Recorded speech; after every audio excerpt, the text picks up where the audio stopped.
we watched Motel Hell. There's not a name for this segment, video series, whatever. I'm just calling it Mike's Review. Working title till we get something new. But so we watched Motel Hell. It was a movie from 1980.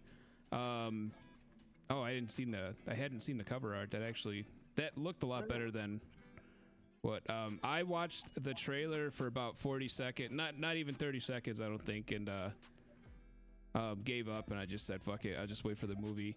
Okay, see, the one on the inside. Now, I chose this movie because, like, I used to go rent movies from God damn it.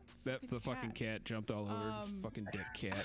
I used to go to Blockbuster all the time and rent movies, and of course, my favorite section to rent from was the horror section, and I'd walk, and I'd always see, that would be always one that I'd see in the horror section with that disgusting, title or whatever. Yeah, like, and that poster. And I'd be like, you know what? I am a horror fan, but you could just tell, like, that's going to be a bad horror movie, and I'm too good for that. Well, I was back then, but I have much more appreciation for bad horror movies now than I did. Okay, so you had seen it in Blockbuster. It piqued your curiosity, but you never pulled the trigger to actually watch it. No. Because you're not a disgusting person, apparently. I had never seen or heard of this movie at all, and not knowing anything about it, I expected the worst. It wasn't as bad as I had anticipated. I felt like, Cameron, you almost warned me it was going to be, like, atrocious, but I was expecting more. I was expecting them to go further with it. Like, I mean, not to go totally into spoilers for a movie that's been out for like 30 something years. But anyway. 40 years. 40 years, 1980. This was basically recorded still in 1970s sometime. So, like, I expected, like, when they had the nooses on the necks and with the, graves or whatever, I expected the heads to pop off and, Oh, okay, hold on. Before we go into the plot, it's funny you mentioned that, Kayla. Can we wait, Cameron? What was it? What was your history with the movie? When did you first hear about it? Well, I was exactly like Kayla, where growing up, you go into the horror movie section and just walking just always through the around. Section. Yeah, walking through the section as a kid, that in and of itself is an experience because there can be some creepy stuff, and there's always that. Oh, what is that? That looks crazy. Like, oh, I'm in the forbidden section. Motel Hell. Ooh, that's. And probably did it have like a thing like, oh, there's slight nudity in it, and you're like, oh, maybe I could sneak this one through. Well, I don't even think I was brave enough to pick up the VHS and see what was on the back cover. I just saw the cover and was like, I don't know about that one. Yeah. It just looked bad or looked too scary. Well, actually, it's funny because this right here is the original poster. For the movie, but that was not the VHS. And this right here is a special painting they did for the Shout Blu-ray release. Okay. And when was that Blu-ray release? 2014. Okay. Yeah. Now, yeah. So this movie was actually on my list of things to see for years. And I just never got around to it. It's sort of has cult status, but it's never referred to like, oh, you got to see it. So I just never got around to it. Last year, to make things fun, I made a list of horror movies I had been meaning to see for years, but just never got around to it. And I got them all, and Erica and I watched them one by one. And Motel Hell was one of them. Also worth mentioning, Erica's least favorite of all of the movies we watched. Okay. I was kind of curious how Erica felt about the movie, but she's not here. But okay, so I didn't know anything about it. You two walked by it for many years.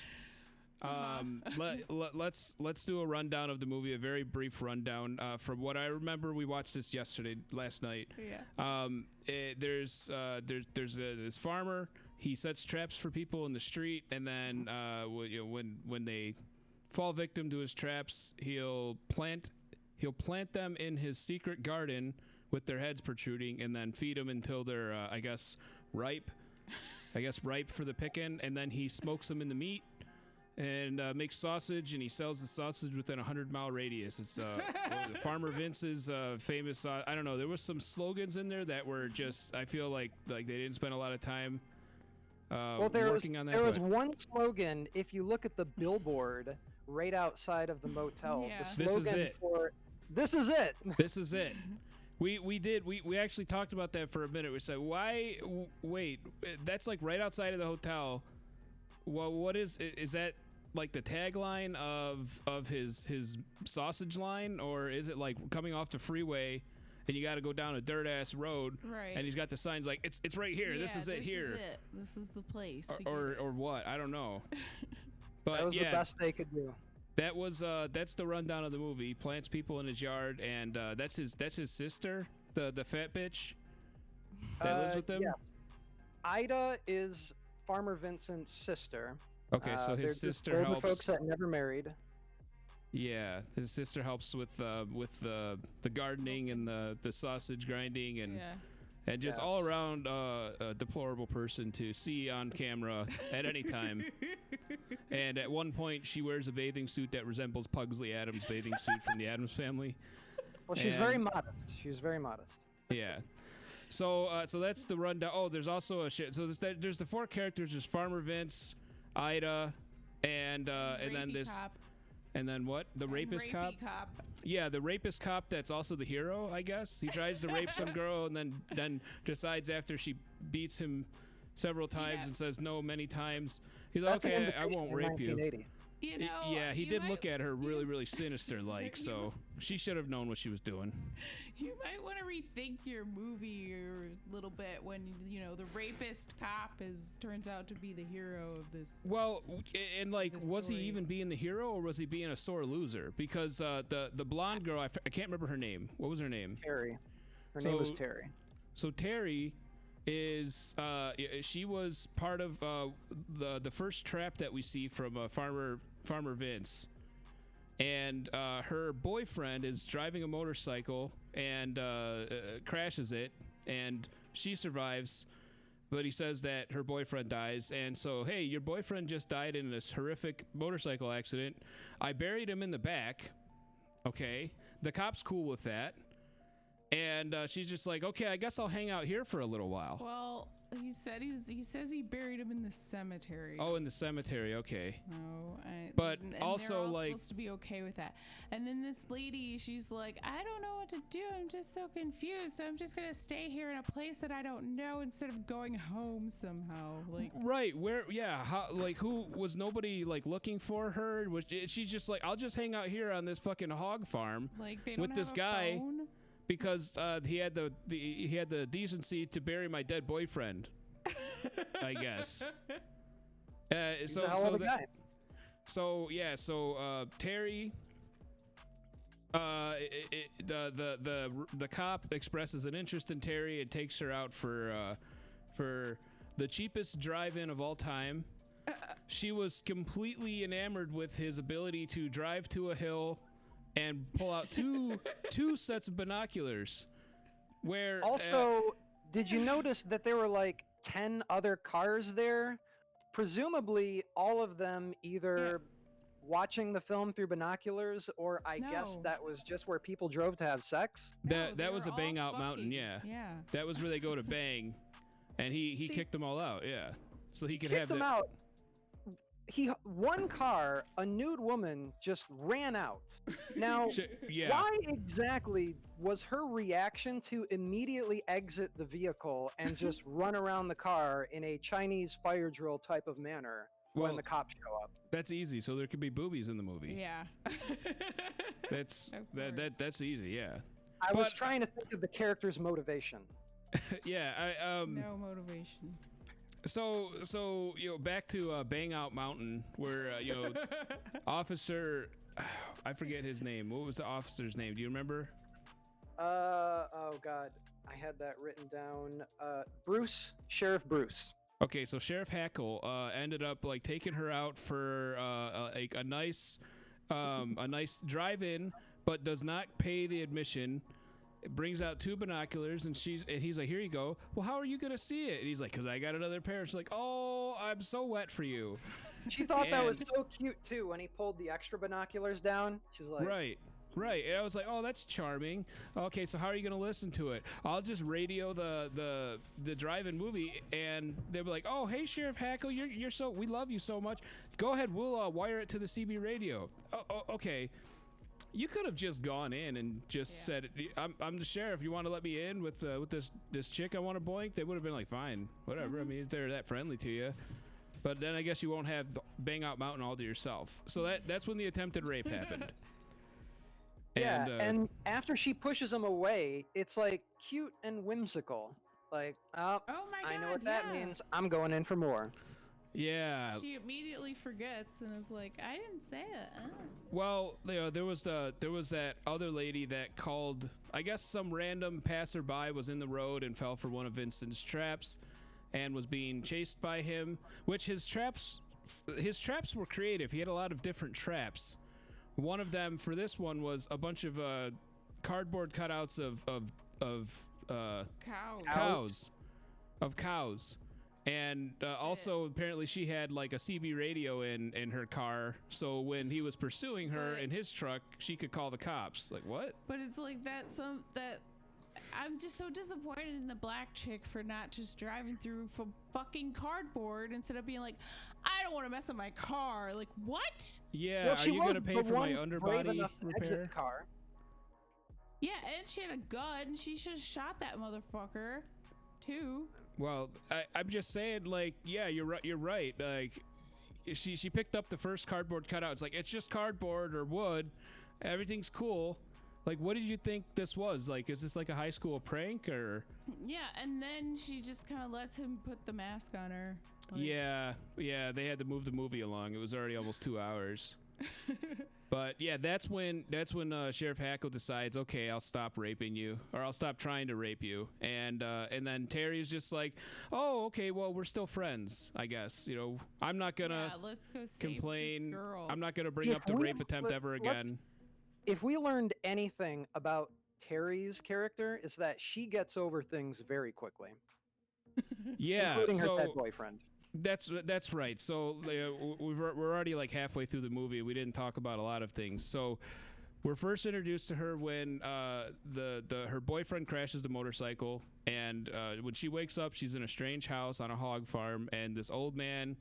I don't know who she sees first, but she sees the old man, and it's like, what happened to my boyfriend? Oh, he died in an accident. Oh man, that's sad. Okay, that's it. I guess I'll live here now, and I love you. She didn't fall in love with him just yet, but yeah, I guess not immediately. then what's the next? Then there's a rape, and then later in the movie, Pugsley Adams ends up trying to drown her, and was like, "Oh, I freaked out," and she's like, "Yeah, okay, no over the problem." band, Mike. Well, I was talking about when my Terry. Well, yeah, I was talking about the times Terry kind of forgot about when she was, tried to get murdered, almost got murdered or raped or anything. Oh, the song. I've had it up to here, girl. Here, girl. Here, girl. I've had it up to here. There's no musical equipment in the back of that van either. They were just like using pens and stuff. But well, I think they had a tape of themselves, though. Maybe. But they were definitely on tour, or like they were definitely going somewhere tour, for a performance. Oh, Buffy's sleeping on the green screen. I don't know if you probably can't see her from here. Yeah. It's adorable. Yeah. Yes. What was the Ivan and the Terribles was the name of the band, right? Yep. Ivan and the Terribles. Now you, Cameron, you watched or you listened to the commentary. Was Ivan and the Terribles like an actual like real band, or was that just some randoms that well, what I meant is like, was it just like 4 guys that had a shit band and were like, we're looking Craigslist back in the day, whatever it was. We're looking for 4 people that look like they're in a band, and they're like, oh yeah. Those were all actors, and that was I just couldn't tell they were actors. They were not very good at. Well, I don't know if you noticed this, but one of the actors was John Ratzenberger, the actor from Cheers, pretty much all the Pixar movies. John Ratzenberger. Wait a minute. Yeah. I can't remember who that is. Think of the pig from Toy Story. His voice. Oh, I'm just looking it up. And He's in Cheers. He had a. No, I did not notice that. I did not notice that was Yeah. who it was. So you were talking about other celebrity, I don't know, call them cameos, but maybe they weren't famous back then. Well, Wolfman Jack was very famous. Wolfman Yeah. Jack was more famous than Howard Stern back in the 50s and 60s in terms of radio. And I don't even know if most folks these days even know who Wolfman Jack is, but back in the day, he was super famous. I do not. Oh, he was. That was the priest. Yeah. That was the priester. Yep, the preacher. Oh my God, the priest was something I couldn't wrap my head around. Yeah. Like I know we wanted to talk about the swingers scene, and I do want to get to that. God, but during but wait 1 second before we like move past the band. I just want to ask, like, what does the extremely fake looking mustache on the driver of the band, what does that add to the movie? Like, it's too distracting for me. I love like bad hair pieces, bad wigs and stuff like that, and that was beautiful. Beautifully ugly. It did not come up in the commentary, but I noticed that as well. Yeah. It was probably like they got like a fun pack of props and wigs, and they're like, everyone grab something out of this bag, and this, I got the beard and mustache. It reminded me of like on SNL when somebody has to wear a fake mustache and then it doesn't stick on it starts, properly. Yes, yeah, it's noticeable, and then they're trying to, push Show it back must go on. Keep going. Yeah.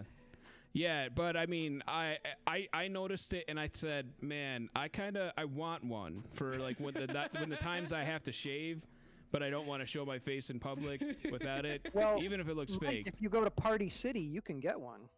But yeah, I want one that looks really bad, like almost construction paper-esque. But yeah, if you go to Party City, you can get one. So Ivan and the Terribles, they were the band that Farmer Vince laid a trap for, and there was 4 of them or 5 of them, I don't know, but him and his fat bitch sister ended up planting all of them. I think that was the first time you saw the full scene of him planting people. Like he got the hoe out and dug a hole and dropped them in there, and there was some very good acting of these people that were like, oh, I have to pretend like I'm passed out. I'm passed out, by the way. I'm knocked out with knockout gas. Yeah, tongue out. Tongue has to be out. Well, they're acting from the neck up, so they have to do something. That was like before they dropped them in the holes. Like when they dropped their lifeless bodies on the ground trying to put them in the holes, you see the heads flop around. Like, oh, that's how I know that they're knocked out with laughing gas. Okay. All right, well, the illusion is there. Fun fact about that, though, whenever the gurgling sounds were made by all of the actors, that was a guy who had a tracheotomy, and they recorded him just gurgling for the movie. So all of the gurgling sounds aren't from the actors; they're from this guy they found who basically didn't have a throat and wanted to make the sounds for the movie. Okay, I appreciate the realism in it. The gurgling noise stuck out like a sore thumb to me. Yeah. I could tell it was probably one person doing it. I didn't know it was from like a tracheotomy throat or whatever from smoking too much or something, or. I don't know, but the director said the guy loved doing it and was really excited to make all the sounds for the movie. Like, would he just do that dry, or did he grab like some Fanta and like slobber it in and? No, you probably just do it dry. I think if you. Dude, the noise was offsetting. It was off-putting, and I didn't like it. I turned the movie down every time I saw the heads show up, and I'm like, no, I don't want to hear this fucking nasty sound anymore. And like there was like a couple scenes where it's 15 minutes of them talking to the heads, and them just going It's like, ugh. There's a bit of added realism in this cannibal movie. I appreciate that. Yeah. So in the garden when they buried the Ivan and the Terribles, you do see. I didn't realize this was her name Terry. Terry. Her name Terry's Terry. Terry is the blonde girl. Yeah. Her boyfriend was buried in there too. I didn't realize that was her boyfriend. the biker until like he dug himself out and had like a biker vest on. You're like, oh, that's him. So yeah, and at the end of the film, I actually don't remember. Did he die? Was he one of the ones killed? He came back and he somehow separated from the group of other people that, they dug everyone out. He dug out himself first, and then they dug all the other heads out, and then they like grouped together very, very close, shoulder to shoulder, and walked around like like we can't go far away. And then for some reason he branched off and broke into the sausage factory part of the farm and fights Farmer Vince. Yeah, and then thrown into the smoker. Gets thrown into the smoker alive. Yeah. And presumed dead. Yeah. Awful way to go. Because and his girlfriend was about to be cut up, but I think she saw him, right? So she had no emotional response to finding her boyfriend that she had moved on from his death. He's back alive. This dude has been killing people, making them into sausage, and also you were just about to get married to him, and your old boyfriend shows up, find out he was about to be made into sausage, and okay, well, he got thrown into the smoker and he's dead. I guess I'm gonna run off with the sheriff who tried to rape me. It's okay. She forgives and forgets very easily. I guess that's a good message to our youth. Really. Well, keep in mind, this was 1980. I don't think this type of movie would fly today. And if it would be written in a totally different manner. The rape stuff and swinger stuff probably wouldn't be there. Yeah, let's move to the swinger stuff, because that was quite the scene. I didn't know what was going on. So about 2/3 of the way into the movie, we already know Vincent's cutting people up, smoking people into sausage and feeding it to the community. And then this other couple shows up in the middle of the night, and there's this squirrely looking motherfucker that is just like, it seems like he's on ecstasy, because he's getting fucking hard for everything.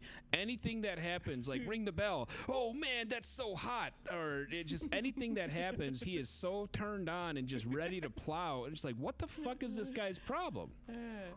And shortly after that, I think that was right after Sheriff Hackle dropped off Terry, and she was like, okay, well, I'm not going to say nothing about you trying to rape me, but I guess I'm just going to go to bed.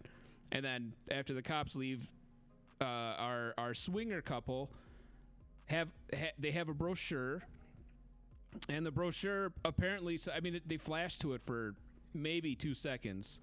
Yeah, I had a really big question about that. Were brochures with maps a thing handed out somewhere to swingers back in the 80s and 70s? How did the swinger culture even work? Where did they get those pamphlets? Who was taking the time and effort to make them? Those cost money.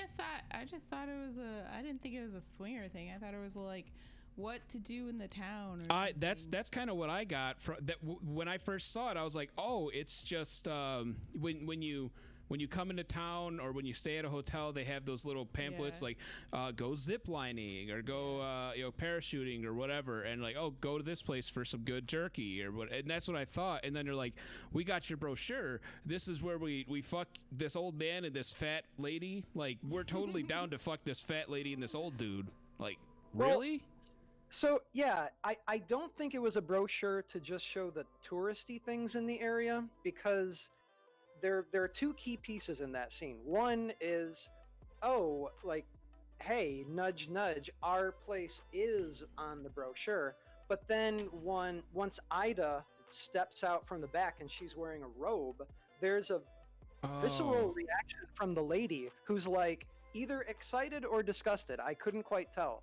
But there was a noticeable reaction of like, oh, if that's going on here, I'm not sure.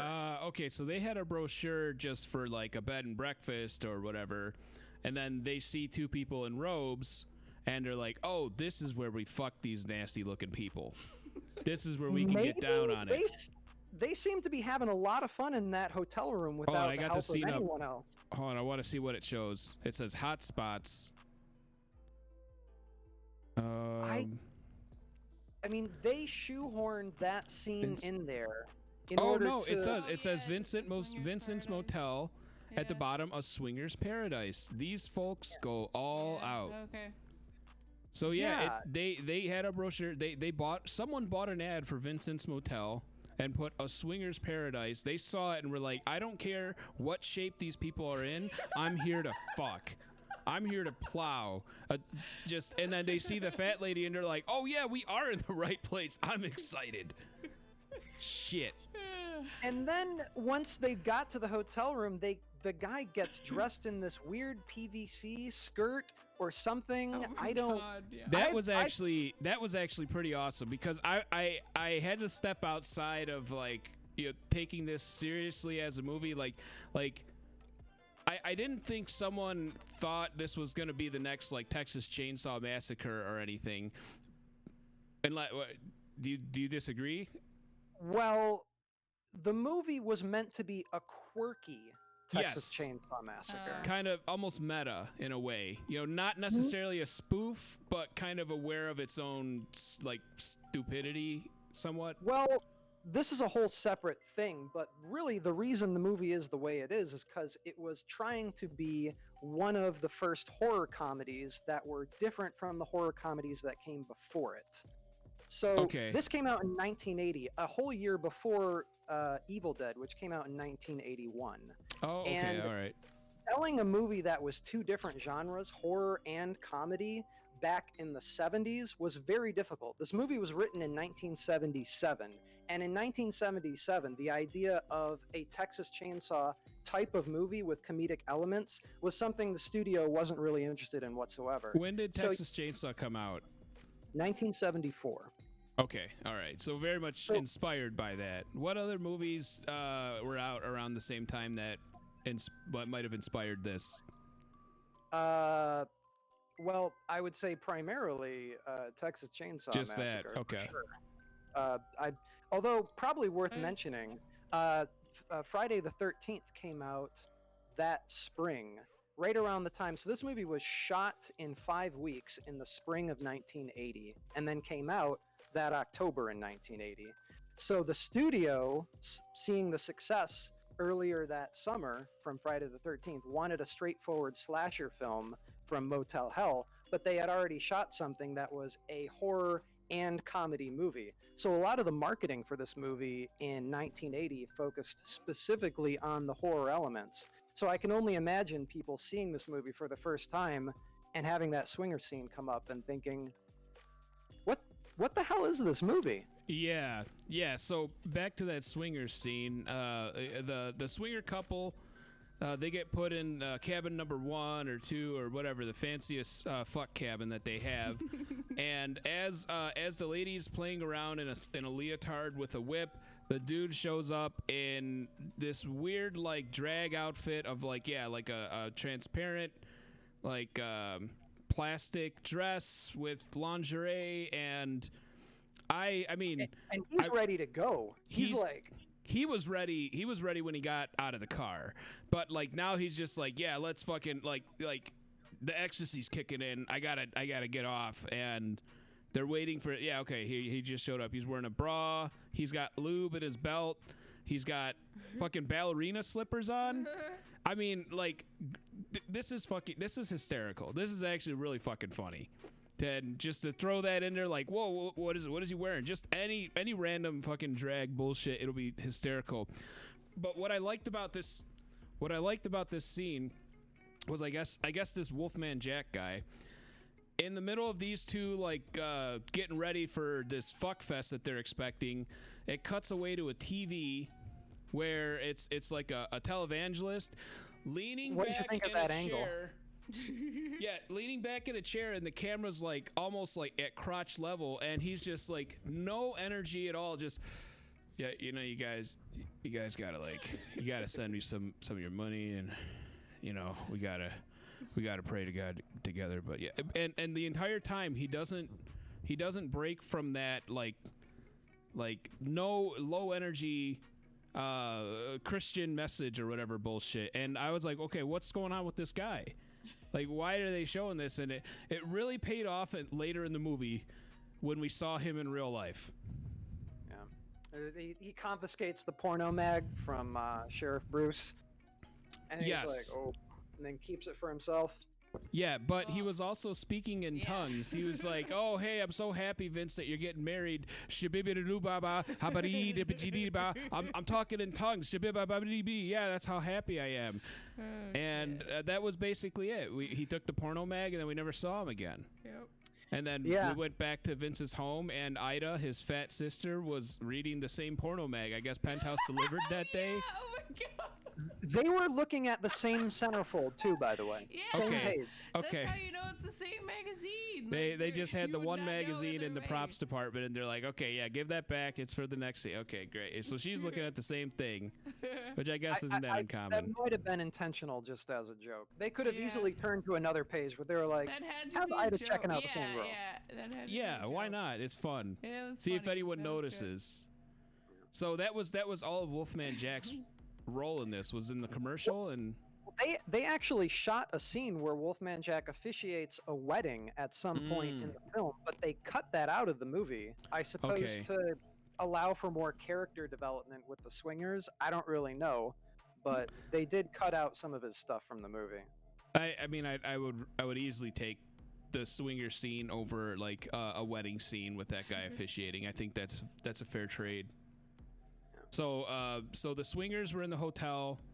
Farmer Vince and Ida show up, and they're like, "Hey, we got some rope." And they're not dressed; they're out of their robes at this point, but they're in like their farmer outfits, and they don't look sexy at all, and they're not wearing anything sexy, but they got rope, and they're like, "Oh boy, hell yeah! You gonna tie us up, or you want us to tie you up?" And they're like, "We'll tie you up," and then.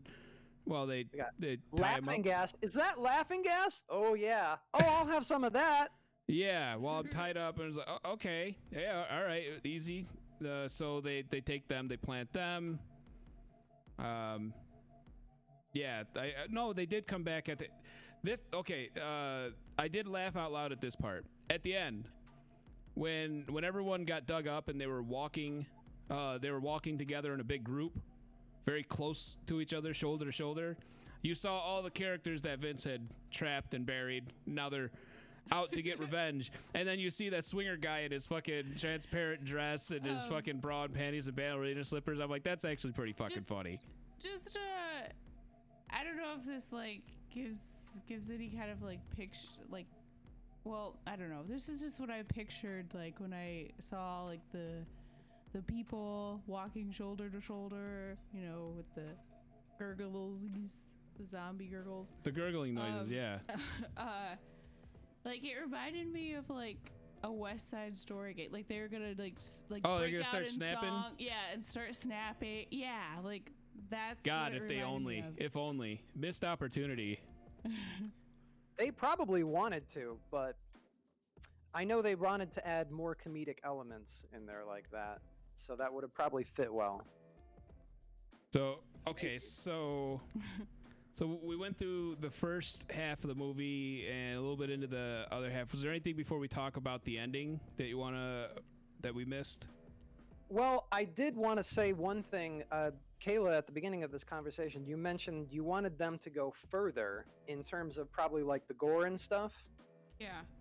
Well, so that scene that you called out where they kill them with the tractor. The band that they buried.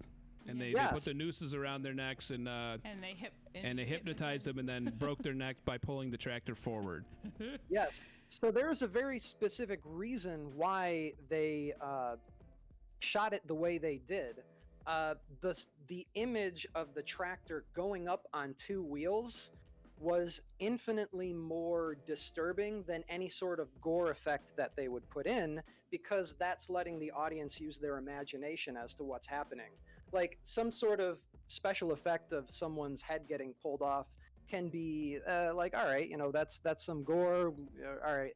But that image of the tractor going up on its back two wheels, almost have a sense of how much force there is. You can almost imagine it pulling on your head, maybe. Yeah. Like how much it would pull. I mean, and that's, That's a reasonable explanation, at least. Yeah. For horror movies, sometimes it's like you wanna. Is that like? Yeah, but sometimes think they of don't any time show you've the seen gore. somebody's head get ripped it- off and it looks like a shaved coconut or whatever, and it's just silly looking most of the time. Yeah, I guess, but it's just I feel like like if you're gonna do that, then why show the neck or the neck breaking and the sound of the neck breaking and stuff like. One of the golden rules of filmmaking: always use the audience's imagination to fill in blanks where you can, and that definitely was one of the things that they did. I like that. That was an interesting nugget. I'm kind of I kind of thought of it in the terms of whatever schedule and budget they had working with. They wanted to show them moving the bodies into the smokehouse, and so they were able to just use the actors and tell them to play dead. And now they don't have to have like a full prosthetic body and a head. And that's what I was initially gonna think or thought, was that it was a money thing. Like you don't have to have the. it's probably props all of it. Yeah, it's and probably. special. This was effects not a on the heads low and stuff budget like movie. This was a studio picture that they had $3 million to work with, and in 1980 for a horror film, that was a lot of that. money. Yeah. And 5 weeks too they had to shoot this thing in. Apparently the shoot was very stress-free, no problems, everyone had a lot of fun, so it sounds like they didn't really run into any budgetary issues. That surprises me because this looks low budget as fuck. Well, yeah. I guess current context maybe. I mean, I not knowing anything about this movie, when Cameron mentioned it, and then what you said about how you said you walked by it and it looked terrible, I was expecting like shaky hand camera footage translated back 40 years ago and just almost unwatchable. This wasn't unwatchable, I didn't think the quality of it, the production quality, was that bad. No, this was a well-shot film. It was well shot. It was well lit. I know it doesn't look that great by today's standards, but from a 1980 perspective, the movie looks pretty well. I mean, in my opinion. Especially, I was watching some of Rob Zombie's Halloween movie the other day, and it's just all shaky cam, everything. Like, you can't even tell what the hell's going on in certain scenes. But in Motel Hell, the shots are actually framed. You can tell what's going on. You can there's information being communicated clearly with each shot. Little things like that go a long way. Yeah. No, I did like how they didn't like phone it in. They didn't just slop it together. They definitely put a lot of thought into it. Whether it was good storytelling or not is a different argument, but. Let's move to the climax of the movie. The climax is that Terry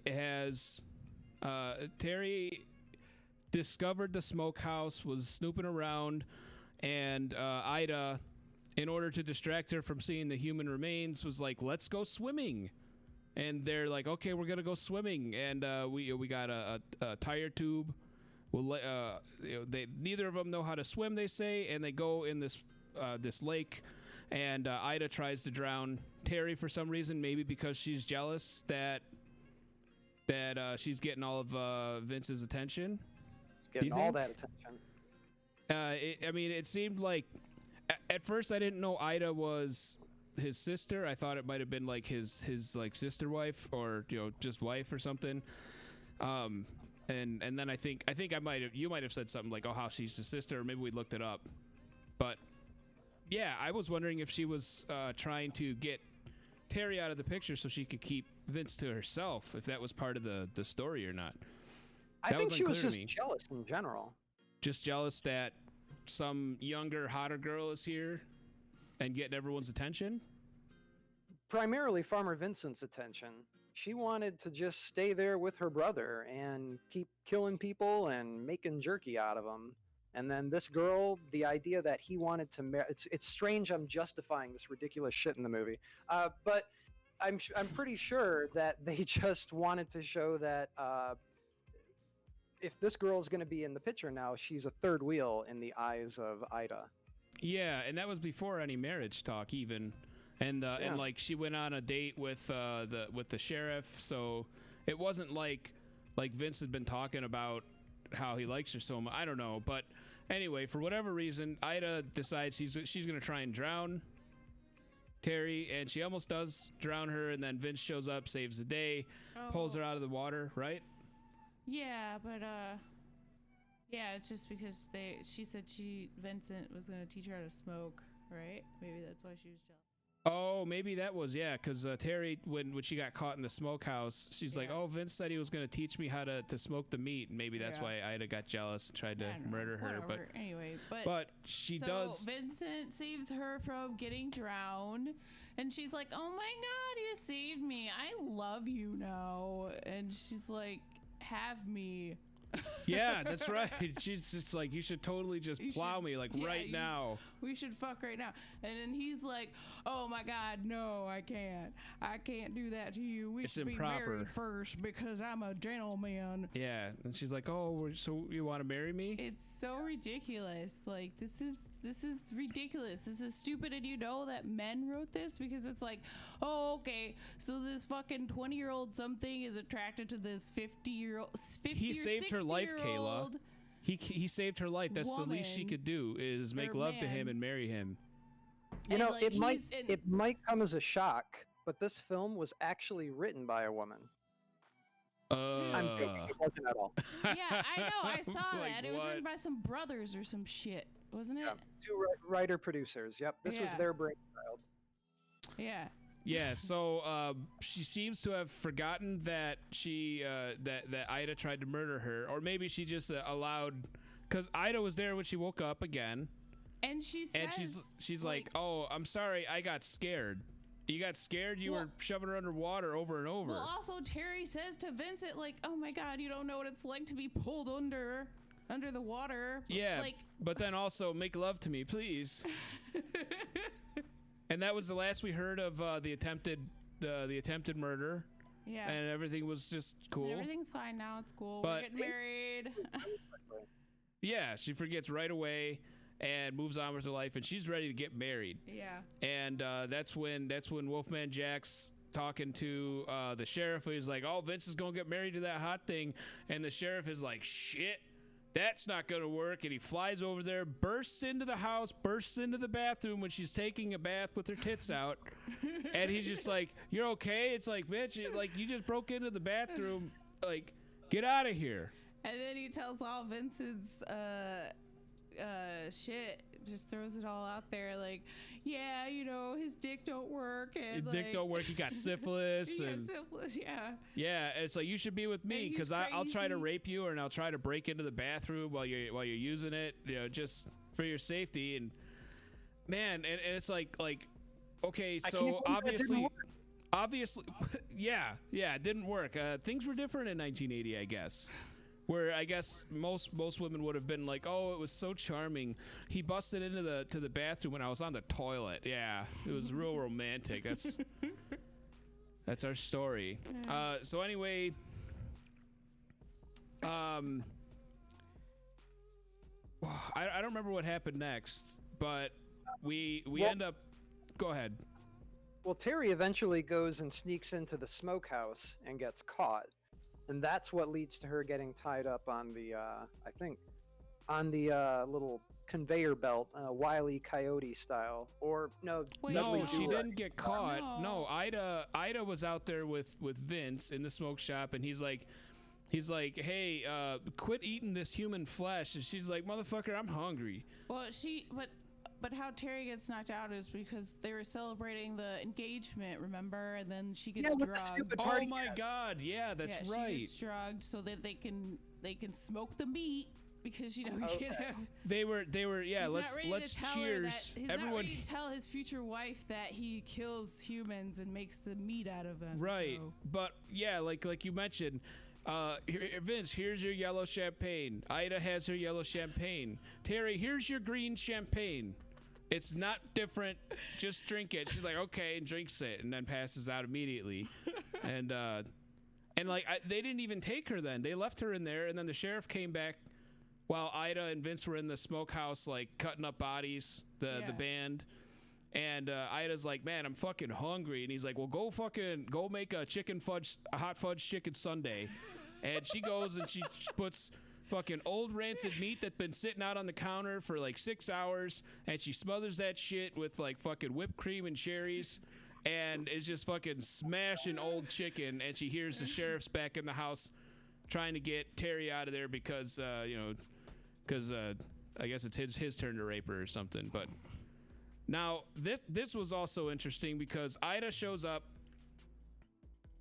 and waits outside the door for the sheriff to come out, and apparently pushes him slightly against the wall, is able to disarm the sheriff of his gun and also knock him out. She didn't stab him or anything. I thought she was going to stab him with a knife or a broken chicken bone or something. and she just shoves him against the wall, and he's just, oh, I'm defeated. Best sheriff ever. She takes Terry into the smokehouse, and that's where they're like, okay, well, yeah, I guess we're going to smoke you and add you to the sausage. But like, I thought the sheriff was stabbed, but sure enough, 10 minutes later, he just wakes up and he's like, my gun's gone, but I'm fine. I'll just grab one of these other guns. Yeah. Okay, and then this at the same time, you know, they're digging out of their holes, and like they should be out of their holes by now. So like, they're attacking. They're creeping up and they attack Ida as she exits. Ida, yeah. Yeah, and was that the last we saw of Ida?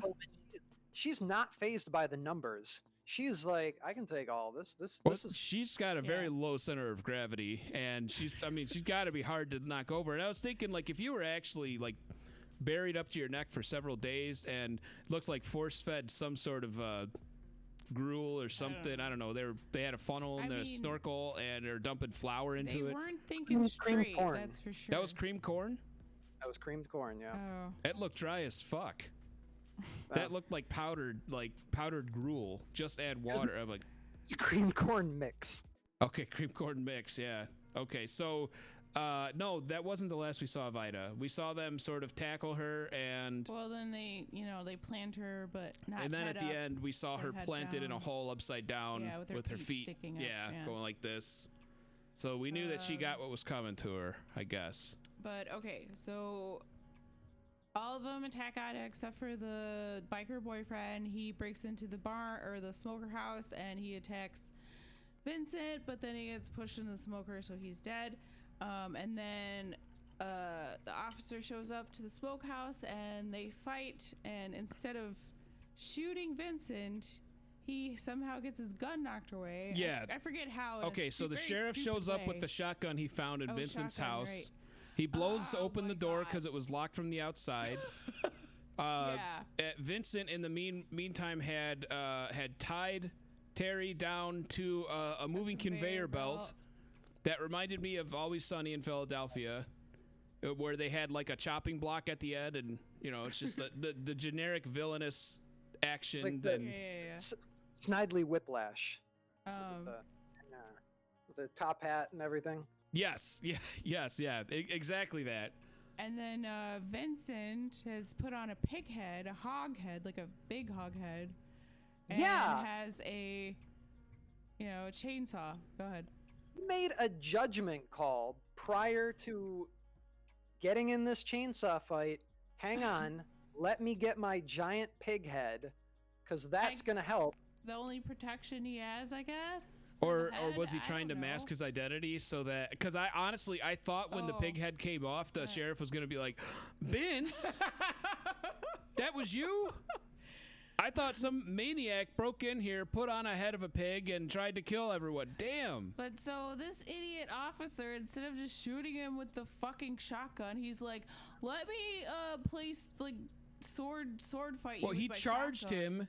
He charged him and then shot the gun to, like, not even trying to aim him. Dude, motherfucker, back up and take a shot. It was so ridiculous. But anyway, the gun's out of play, and the officer gets another chainsaw, so they're chainsaw fighting. Yes, this is how and the movie ends people, a chainsaw fight. The chainsaw fight, I kept waiting for... I mean, we've seen the edits 100 times with different movies. Bad guy takes a swipe and the hero jumps back. The first one misses, then the second swipe, then it makes contact. Dude, Vince missed missed cutting him with the chainsaw like 45 times and would like cut his tie. He had a huge mask on. That's a good point. Yeah, I mean, but like the precision to like cut his sleeve, cut his tie, you know, cut his belt, and like I was half expecting like his pants to fall down and be like, oops. But then he finally does make connect with his leg once, and it didn't seem to phase the cop at all. And that scene took 5 days to shoot, and it was a 5-week shoot. 5 days to shoot that chainsaw fight?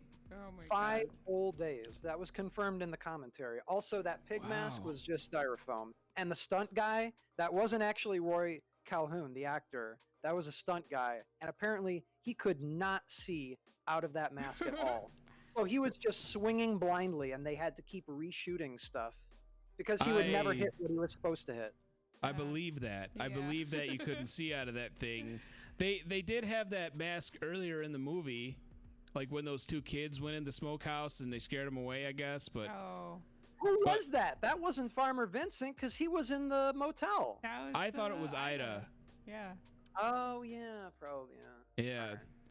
But yeah, so there's the chainsaw fight. I think the cop finally bests Vincent and gets him in a good cut on his side, and so he's basically done. Then he takes off the mask, and he's like, "Are you okay? Hey, just relax. Well, like motherfuckers have been trying to kill you, and the girl that you tried to rape almost got chopped up into bits." Because he tied her to a fucking conveyor belt. Also, he's been like murdering people for years. Also, he's been feeding you human meat for your whole life. The cop said he'd lived there his whole life. But did you guys like his entrance after the chainsaw fight? Just swinging in on a chain. Oh wait, yeah. Oh my God, yeah. That was great. Just immediately comes right in. Yeah, that was pretty. Like I started singing the Indiana Jones theme song when I saw that. That was kind of how I took that one. So yeah, that's Motel Hell for you, I guess. So Vince is basically done, and then his final line. Do you remember his final line, Cameron? Oh yeah, What was it? It's one of the best jokes of the movie. So just to set it up, he spends the entire film having these little mini monologues about how pure his meat is, how he doesn't use any sort of chemicals. He treats his meat better than most farmers treat their hogs and their cattle. He treats them better. That was his whole thing. Because he doesn't use preservatives, he uses high quality feed and all that other shit. That's right. And then, of course, on his death scene, his last line, right before he dies, "I use preservatives." And then his last confession, he's a fraud. That was a pretty solid joke. No, I liked it. I thought it was good. It's very, very self-aware. Yeah. And then they burned down the thing, and I guess the blonde chick doesn't feel the need to check in on her boyfriend, who was only in the smoker for 5 minutes or so. He might not be dead. If he survived being a potted plant for several days, he probably... Who wants to live your life being gurgled at, though? Seriously, come on. Okay, if I get like my throat, my vocal cords scraped, and I can only gurgle, and then I fall into a smoker, I don't want you saying, "Don't check on him. He'd probably rather be dead. Let's just leave." I'd rather, if you wouldn't mind, come back and check on me. I'm just saying, especially if I spent 5 days in the ground with my head in a fucking bag. All right, well, I gotta stop talking about this movie. I don't know if I don't know if I'd recommend it, just because. Well, like Cameron, I know you've watched this movie twice now, right? Yes. Would you watch it again? No. Kayla, would you watch it again? No, I would not watch it again, even if a bunch of people wanted to, maybe if a bunch of people wanted to make fun of it. It wasn't that bad. There's some good material to comment on. Yeah, there's a lot more to make fun of than I initially. It's just it starts off so slow, I think. I was expecting them to just immediately just go into the killing thing, and I don't know. Well, Cameron, you got the Blu-ray and DVD combo, right? Yep, and I did. That has the Zack Snyder cut that's 4 hours long, right? Yes, actually. I haven't gotten around to watching it yet. Okay. 4 hours. I imagine that's Oh my probably where God. the extra Wolfman Jack scenes are. Okay, I was okay. like, it's not really 4 hours, right? No, I made it. There's obviously not a Zack Snyder cut of a movie made in 1980. Well, I mean, there are director's cuts, you know. But that also explains the mustache. The mustache of the band guy's mustache. Yeah. Yeah, they go through the origins of where he got that, where he found it on the street. So, Cameron, what else did you get out of the? You said you watched it with the commentary. What other fun tidbits did you find? Well, I think the most interesting tidbit was I got to really give props to Shout Factory on this. They found just about everyone they could who was involved. Explain to our fans what Shout Factory is and what they do. Shout Factory is one of a couple DVD companies out there that will, I suppose, preserve the.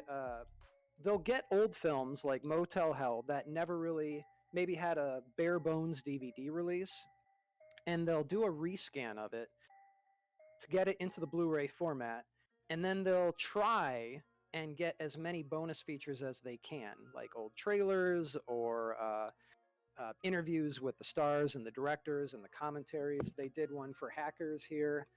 They really only were able to put together a little documentary for this one. But for Motel Hell, they were able to find the writer and producers, the director who had a commentary with this, and a lot of the actors. And they all had separate interviews, which were their own individual features on the Blu-ray. And all of them had different opinions about what the movie should have been and whether or not it was good. Perfect example, there's an interview with the director of photography who said he read the screenplay and thought it was the campiest thing he ever read. And then in the interviews with the writer and producers, they specifically say, we weren't really going for campy. And then in the actor interviews, they say, I think they kind of missed the mark when it came to the comedy on this. Everyone had some sort of different opinion about it, but prior to making the movie, they were all on board with making this weird horror comedy. But once you start getting actors and having them recite lines and you start filming this stuff and editing it, it oftentimes doesn't really become what you thought it was going to be. And I think that's see that, yeah. Yeah, especially with a movie like this. This type of combination of comedy and horror, which wasn't really that popular back in the 70s and 80s. Typically, comedy horror was Laurel and Hardy, like comedic elements in a horror film. This was a weird mishmash that I don't think anyone really fully knew how to make work. And I thought that was most evident by watching all the interviews. But other than that, this was a pretty solid release. Some of the actors that they got hadn't acted in years. They just hunted them down and interviewed them. And that's really kind of shows the level of effort Shout Factory goes into this. I do wish, however, Shout Factory put that same level of effort into the scans of the actual print. I couldn't tell you how much dust and hair just appears. So for normal people who don't actually notice this stuff, but when they scan the movie to convert it into a digital format for Blu-ray, which is what they have to do in order to get these things together, they get original 35 millimeter print of the film, and then they run it through a machine. But it can pick up dust and hair if they don't clean it properly. Shout Factory releases, especially Hackers, there are random shots, like huge hairs that just pop up on the screen. Little dust. Oh, and it drives you crazy. It drives me nuts because it's especially if it's a frame where there's a lot of like white and very like not color, like, you know, this wall basically. Or if it's like covering up Angelina Jolie's young tits. And then, yeah, when suddenly a big hair just appears really quickly, it's like, come on, guys, really? Now, a lot of times, like with Criterion and Vinegar Syndrome, they will go through and remove all of that stuff. They'll also probably scan it in a sanitized environment. I don't know where Shout Factory is scanning their prints, like in the back room near the bathroom or something. It's just crazy that they put in so much effort for the special features and do a great job, but the actual scan of the film is like, there's too much hair and dust everywhere. Come on, guys. Do they like do the other companies, they go and digitally remove it, or do they like clean the film? They will do, I believe they'll do both. But the big thing that Criterion and Vinegar Syndrome do is that they will go through with sometimes the actual director of photography and the editor or the director, sometimes frame by frame, to kind of correctly color grade it and Holy shit. At times remove little specks of dust and whatnot. So the film is meant to be the ultimate version of what the director originally intended. Shout Factory doesn't do that, but Vinegar Syndrome and Criterion Collection do. I'm sure Shout Factory probably aims for that, but I don't think they're actually sitting down with the directors when it comes to the actual conversion into the digital Blu-ray format. But yeah. if you ever want to watch a movie that is completely unwatchable and garbage, that was given that sort of treatment, Vinegar Syndrome did a release for a movie called Bloodbeat that is barely a movie. It has no plot. It was made by a bunch of guys in rural Wisconsin who were on drugs, and the Vinegar Syndrome guys got the only 35 millimeter print out there and gave it, basically preserved it in Blu-ray format, and it is, I love it. It's fantastic. It's probably the worst. What does Erica think of that movie? I have not subjected her to it. I would like to continue being in a relationship with her. Okay. All right. I might pass on that movie. I gotta get going because I want to take Buffy out. Okay. Bye, Cameron. Any other tips, Kayla? Any other comments on the movie? Oh, no. You wouldn't recommend it to like a horror aficionado? No, I mean, not unless you're like, oh, I need to watch every horror movie that's ever been made. If someone was like, I want to watch some campy horror flicks from the 80s, this wouldn't be in your top 10 list of recommendations? No. But Cameron, you would recommend it, you think? I would recommend this for any horror movie buff who is interested in a horror comedy prior to when horror comedies were truly figured out. This movie really does serve as a bridge between old horror comedies and everything that came after The Evil Dead. I think this movie does have a good place in history. Again, for normal people, don't watch this crap. For movies, yeah, you should check it out. Okay. All right. Well, I think we'll end on that. That was good first episode.